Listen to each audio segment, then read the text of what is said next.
Amazing patriotic speech today from John McLaughlin. This one is him speaking at the protest in Waterford. Let me know your thoughts on this one down below in the comments. Let's get straight into it. Yeah, how's Waterford? So we're gathered here in Waterford today. This is not just another city.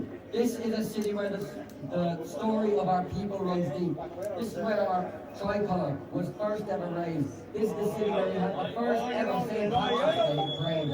Yet today... So, Waterford, that's something I learned just today, lads.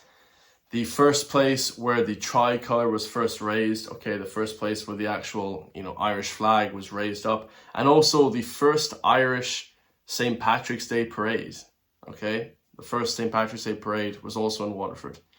Class. Our city is becoming unrecognisable because of mass immigration. 20 years ago, these streets were filled with Irish faces. They're now overrun by people with no ties to our nation. And the onlooking Irish people looking and asking themselves, what has happened to the place that we used to call our own? In this time, when the meaning of Irishness is being diluted, redefined, and sold off, it falls on us to speak the truth without apology. I don't speak here today as a mere citizen of a modern state, but as a man of Ireland. In recent years, they have been trying to redefine this meaning, what it means to be Irish, but we need nothing redefined. We have always known what we are, we've always known who we are, and we're not changing because they want us to. Facts. And we will never need foreigners to help us understand what we are.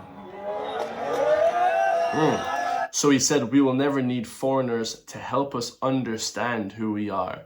Okay, some people ask for translations from overseas. Sometimes the videos aren't that clear, or the accent kind of just, isn't really clear to some people from overseas. But, okay, pretty great so far. Well, there's only one type of Irish, and that is us. And what you can live to be Irish, you can live under any fantasy or illusion of what you want, or what it means to be Irish, but it'll never change. It has nothing to do with how much you offer, or how much you assimilate into our communities, or how much you contribute. It has nothing to do with how many years you've spent here. It has nothing to do with whether you were born here. It has nothing to do with this document in my hand. This passport does not make me Irish, in the same way that when this passport expires, I do not become less Irish. So, yeah, 100% correct. I mean, obviously, I don't think anyone would disagree with that. An Irish passport just gives you the right to work in the country and whatever, that kind of thing. But obviously, it doesn't give you it doesn't make you ethnically Irish, okay? It's not about being born in Ireland. It's about being born of Ireland. It's about being born of Irish blood. If you're not of Irish blood, you are not Irish at all. You can practice Irish culture all you want. You can put on a flat cap and down 20 pints of Guinness at one point. Wine and whiskey, Josh. But it's not the Guinness in your bladder that makes you Irish. It's the blood in your veins.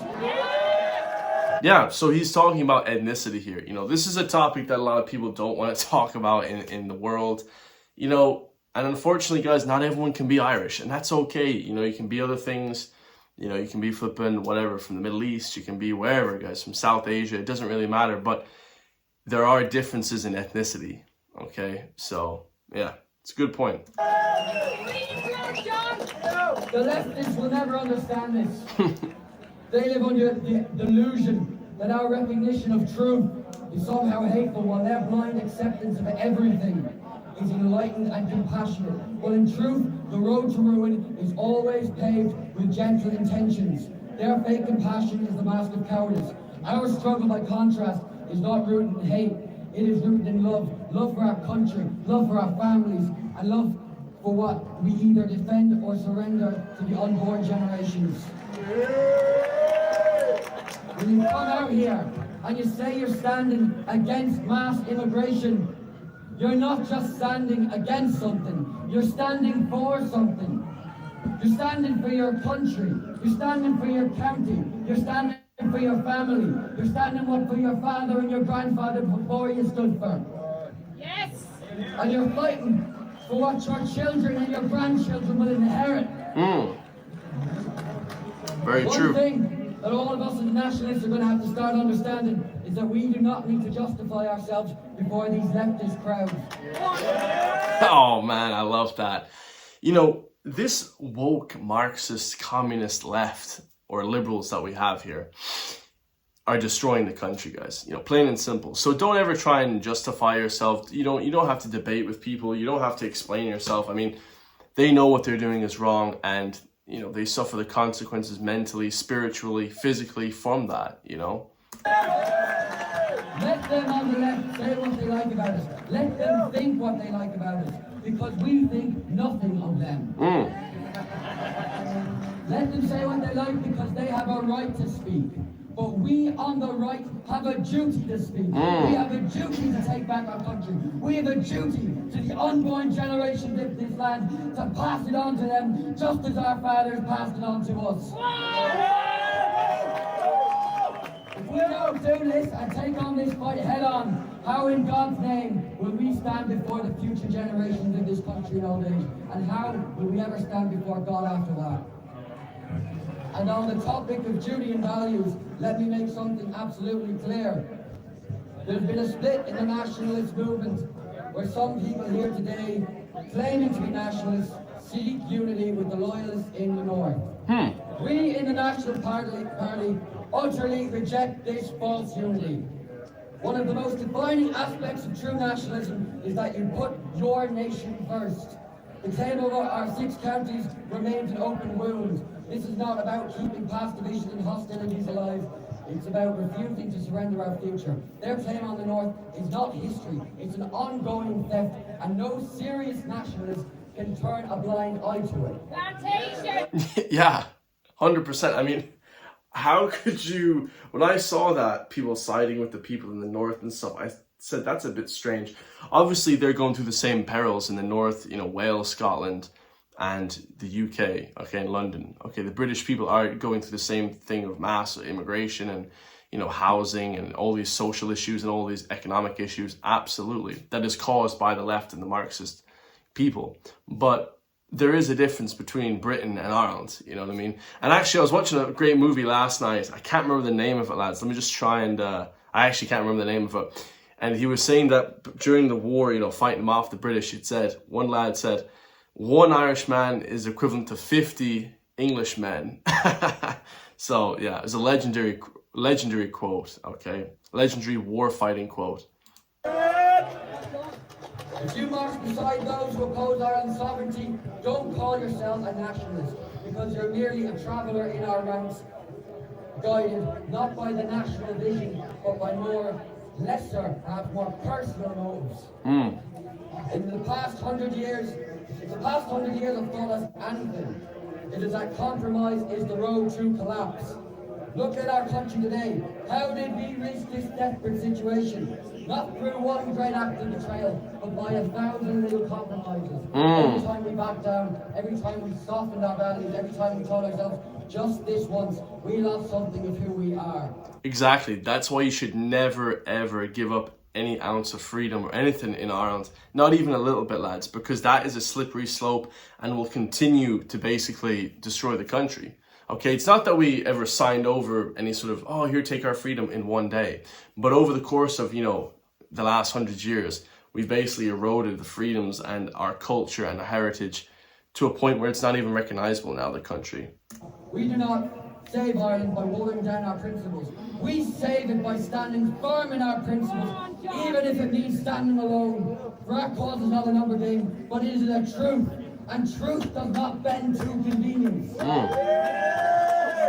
Everywhere you go in this nation, you can see the foreign hordes on the rise to replace us. And it's not just here in Ireland, it's throughout our European continent. Right now, as I'm speaking, our continental brothers and sisters are marching through Vienna in defiance of this ethnic replacement, just as we are here in Waterford. Can I get a round of applause for them? They will be calling for the same solution to this as the National Party back fully, and that is Remigration. Without remigration, Ireland and all of Europe will be destroyed in the coming years. Remigration is the last peaceful solution we have, so we need to take it seriously and push for remigration. Save the nation, remigration. Save the nation, remigration. Save the nation, remigration. So when he talks about, and the National Party, you know, I've talked about parties before, guys, and how, you know, the parties are good. You know, it's good. The National Party is probably one of the only parties that actually, you know, is on the right, that really wants to save Ireland to a point. But definitely, guys, remigration is a funny one, because does he mean just, you know, put people that aren't supposed to be here on flights? Because, yeah, everybody would be for that, guys. But to try and take people out of the country that aren't Irish, you know, unfortunately, that's quite a hard thing to do. All you'd have to do is just basically shut down the borders, guys. I mean, we live on an island. It's very easy to actually do that, guys. You know, you wouldn't have to be even flying people out. You just shut down the borders, and that's it, guys. You know, no more coming in or out. And that's it, guys, plain and simple. You look, the average Irish family in this day and age with their 1 to 2 children, and compare it to the 5 to 8 children that these outsiders have. It looks desperate. But I assure you that they will never replace us, and they will never keep us down, because all that is against us does not compare to what we have within us. We will get through this because our vision is greater than their vision. Our will is stronger than their will. And because their strength lies in numbers, while ours lies in spirit. They will have more sons, we will raise stronger sons. They can have more victories, we will have greater victories. And in the end, we will have the final victory, the greatest victory, a Gaelic victory or no victory. Doing the butter, yes, you're right. Great speech. Now, a few different points there at the end. Like, so what was he saying there? He was saying that, yeah, the Irish birth rate, you know, is like 1.2 now. Of course, like, the whole nation is dead. The whole of Europe, actually, I believe, is basically dead. The birth rate is like 1.3 or something like that. It's like small, that's a small birth rate. And, you know, the rest of the world, it's like 5 to 8 birth rate. So, you know, it's a complete joke here, guys. I mean, people are not encouraged to have kids anymore. It's just completely ridiculous. You know, it's now seems more so to, you know, wait before having kids and this kind of thing. And, you know, don't love your own culture, your own heritage. And is it because of a money thing? Well, I mean, if it's an economic thing, then the liberal, woke, Marxist left have done that already, guys. So it is what it is. Now, come back to Dublin. You know, this is literally some Roma Bulgarian gypsies pickpocketing some unsuspected Irish people in broad daylight. As you can see this, I think this was like a YouTuber that captured this or something, but crazy video to watch this one, guys. Pickpocket! Attenzione borseggiatrici! So you can see, like, he literally just stole his phone. Attenzione borseggiatrici! He stole his phone right out of his pocket right there. This guy in the red pants, this little Roma gypsy guy, runs up behind your man there with the white cap on, and he flipping just robs his phone straight out of his pocket, you know. And the white guy, the guy with the tennis racket, you know, I don't know how he didn't start flipping going crazy and actually hit him. So this is an Irish YouTuber. The Irish YouTuber, he's in Dublin. He dresses up in like a green sort of like bush outfit, and he scares people in Dublin. But he actually captured this on camera, which is just crazy to capture that on camera. So another video, guys, a foreigner, this is just, again, yesterday. These are all very recent news stories. It says a foreigner electronically tracked his ex's car and put on a disguise while he followed her around Dublin before attempting to murder her by stabbing her in the neck, back, and abdomen. So, like, absolutely crazy, guys. This is the open borders policy, of course. Lucia Nezbalova, that's Roma Gypsy, by the way. For those who don't know, that's like Eastern Europe, Czechoslovakian. Ova is Czechoslovakian. But really, they're all like Roma Gypsies. Lucia Nezbalova has the extraordinary good luck that a doctor who lived nearby heard her screaming and came to her help. Absolutely insane. So, going back to the original point of my channel, guys, some conspiracies, because we love those. It says here, breaking news today, of course, Kanye West exposed JayZ's label Rock Nation after revealing that you can't say the name Jesus in their contracts. So if you sign up for, you know, JayZ's label, like I believe Rihanna did, like a bunch of different artists did. I think that Rihanna was on that label, but a whole bunch of American artists signed up to that label. You're not allowed to say Jesus in their contracts. So they're trying to destroy God, trying to destroy Christ as King. They're trying to destroy all that sort of, you know, the spiritual aspect of, you know, of the world, guys. Saying the Lord's name is allegedly not allowed after you sign to JayZ's label. So let's listen to what JayZ says about it, okay? There's a part in a Rock Nation contract that says that people are not allowed to sing about Christ. So I'll be wondering, I'll be like, yo, God, why? Why have you swung my sword? Yeah. Why? Because you came in the game with Jesus Walks. Like, why? And Bro, like, absolutely crazy. So, you know, one of the songs that Kanye West put out is called Jesus Walks, and, you know, he's a very spiritual, very religious guy about God and stuff. And this is what they're trying to kill, guys. These big corporations, these big sort of like elites are trying to destroy that. So just be very careful if you guys are signing contracts, or if you guys are like working with labels, or if you guys are working with different investors and sort of people signing you to their business. Be careful. Read the labels thoroughly, and just know that these people sometimes have, you know, evil intentions. I love you guys all. If you want to support me, hit the join link underneath the video. We have 14 members. Become a Patreon today as well, with loads more content over on Patreon. But of course, guys, you know, the memberships, I'm putting out members only videos, members only videos soon. And yeah, it's going to be a good one, guys. This whole summer has gone crazy. Okay, people have an appetite for this content, and we're never slowing down with this content. I'll see you guys in the next one.